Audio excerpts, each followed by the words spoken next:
पंजतन पाँच हैं, इमाम 12 है, मासूम 14 है। अल्लाह एक है,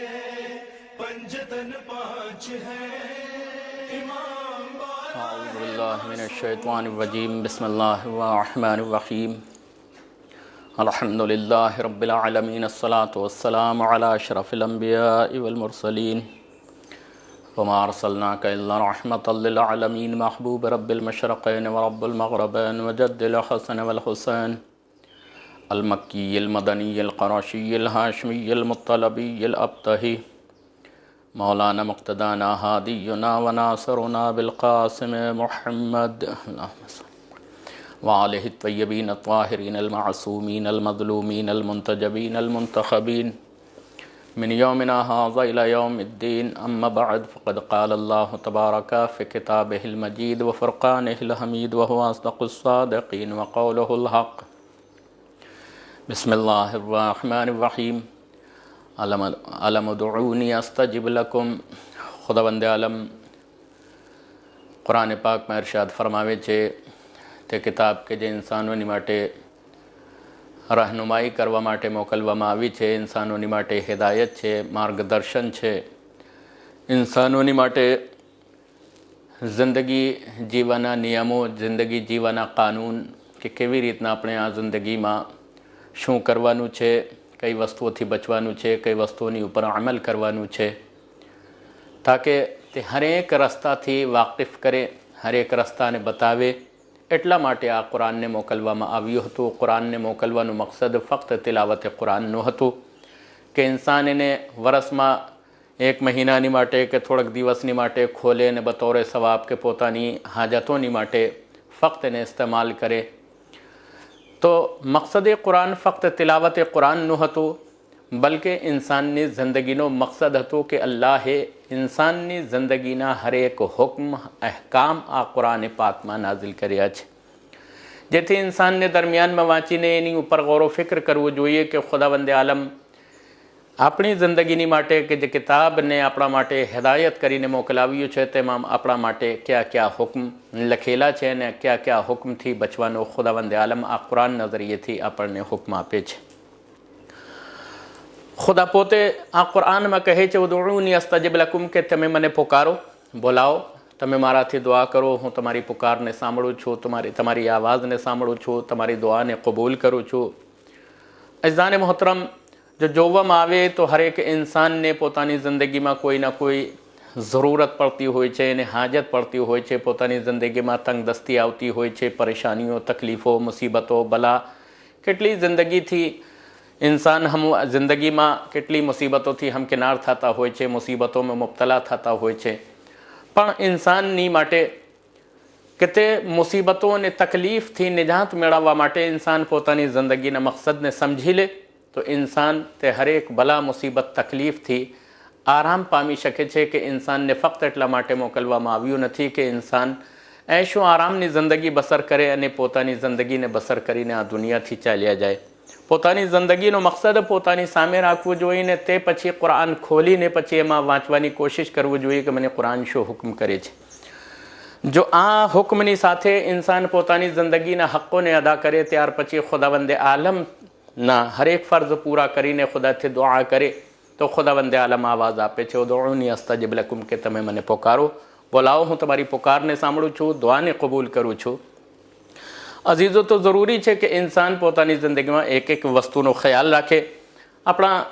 छठा इमाम हज़रत इमाम जाफ़र सादिक़ अलैहिस्सलाम थी रिवायत है कि बनी इसराइल में एक आबिद हतो कि जे 3 वर्ष थी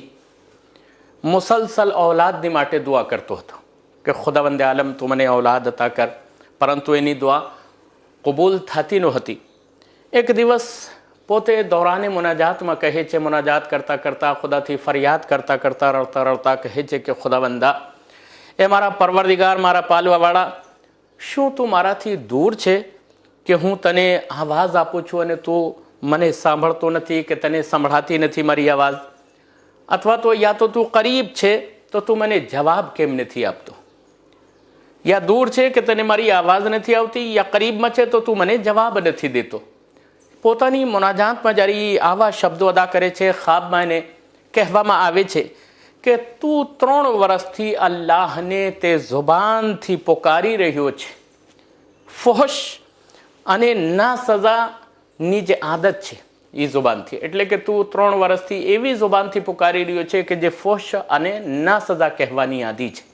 એટલે જ્યારે ઇન્સાન દુઆ કરતા હોય છે ત્યારે દુઆમાં એ નથી વિચારતો કે આ દુઆના અલાવા બીજી કઈ કઈ જગ્યાની ઉપર ફોહશ કામોમાં, ન સજા ગુફ્તગુમાં મારી જુબાન ચાલતી હોય છે. આ જ જુબાનને હું જ્યારે દુઆમાં વાપરું છું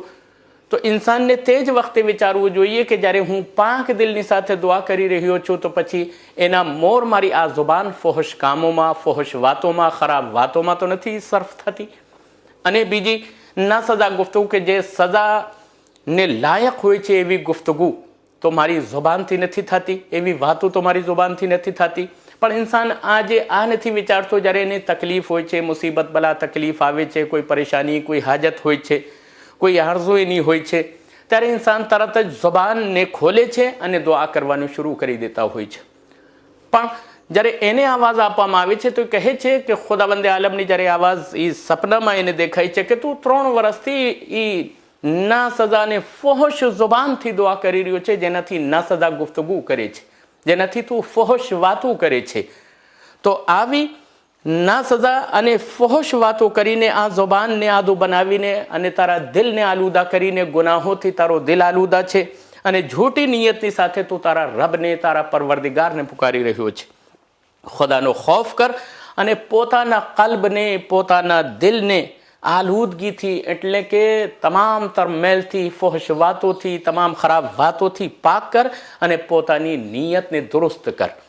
જ્યારે પોતાના દિલને સાફ કરી લે, નિયતને સાફ કરી લે, નિયતને દુરુસ્ત કરી લે, ત્યાર પછી આ જુબાનને પણ પાક કરે અને ફોહશ વાતોથી બચાવે. કોઈને ગાળ ન બોલે, કોઈને બુરું ન કહે, કોઈને એવા શબ્દો ન કાઢે કે જેનાથી ઇન્સાનના દિલમાં જઈને તીરના કામ કરતા હોય, જેનાથી ઇન્સાનની આબરૂ, ઇન્સાનની કોઈ મોમિનને બંદે મોમિનની આબરૂ ચાલી જતી હોય, કોઈની તૌહીન થતી હોય. તો આપણે જુબાનને જ્યારે બીજા માહોલને માશરામાં રહેતા હોઈએ છીએ ત્યારે આ જુબાનને આલુદગીમાં મુબતલા કરતા હોઈએ છીએ, ફોહશ કામોમાં મુબતલા કરતા હોઈએ છીએ, ફોહશ વાતો કરતા હોઈએ છીએ, ખરાબ વાતો. અને જ્યારે અમને જરૂરત પડે છે ત્યારે અલ્લાહથી એ જ જુબાનથી આપણે દુઆ પણ કરીએ છીએ અને ત્યારે ફરિયાદ કરીએ છીએ કે ખુદાવંદે આલમ અમારી દુઆને કેમ નથી સાંભળતો. પણ એને બતાડવામાં આવે છે કે જે ઔલાદ માંગતો હતો કે 3 વર્ષથી તું ફોહશ અને ના સજા વાતો આ જુબાનથી કરે છે, જે જુબાનથી આજે તું મારા સામે દુઆ કરી રહ્યો છે. જનાબે સાદિક આલે મોહમ્મદ ઇમામ જાફર સાદિક અલૈહિસ્સલામ ફરમાવે છે કે આબિદની તે હિદાયતની આબિદ જ્યારે આ વાતને સાંભળે છે, ઇબાદત ગુજાર આ વાતને સાંભળે છે તો તરત જ પોતાના દિલને પાક કરે છે, પોતાની જુબાનને પાક કરે છે અને હરેક ફોહશ વાત કહેવાથી કે જેનાથી ઇસ્લામ ઇજાઝત નથી દેતા, જે વાત કહેવાની, કોઈનું દિલ દુખતું હોય, કોઈને પરેશાની થતી હોય, કોઈનું નુકસાન થતું હોય મારી જુબાનથી, તો જ્યારે એને સાંભળે છે ને સાંભળીને પોતાની જુબાનને પાક કરે છે, પોતાની જુબાનની ઉપર ના સજા ગુફ્તગુ કરવાનું બંધ કરે છે, ફોહશ વાતો કરવાની બંધ કરે છે, પોતાના દિલને સાફ કરે છે અને નિયત સાફ કરીને દરેક ગુનાહથી જેમાં આલુદા હતો એનાથી પોતાના દિલને પાક કરીને જ્યારે એ દુઆ કરે છે ખુદાવંદે આલમની બારગાહમાં તો ખુદાવંદે આલમ એની દુઆને કબૂલ કરે છે અને એને ઔલાદ પણ અતા કરે છે. તો જરૂરી છે કે ઇન્સાન દુઆ કરવા મોર અને અલ્લાહની ઉપર આ ફરિયાદ કરતા પહેલાં એ વિચારે કે જે ફરિયાદ કરવાનું મને હક નહોતું, આજે હું ફરિયાદ કરી રહ્યો છું. પહેલાં હું મારી જુબાનને પાક કરું, હું મારા દિલને પાક કરું, હું મારી નિયતને પાક કરું. ત્યાર પછી જ્યારે આ શરતો પૂરી થઈ જાય ને ખુદાની બારગાહમાં દુઆ કરે તો ખુદાવંદે આલમ અમારી દુઆઓને કબૂલ કરવાને તૈયાર છે. એ જ ઇન્સાનની જિંદગી માટે કામયાબીનો રસ્તો છે કે દુઆ કબૂલ કરાવી હોય તો જુબાનની ઉપર કંટ્રોલ રાખો, દિલની ઉપર કંટ્રોલ રાખો તો ઇન્સાન પોતાની મકસદમાં કામયાબી થઈ શકે છે. વાખિર ઉદ્દાવાના.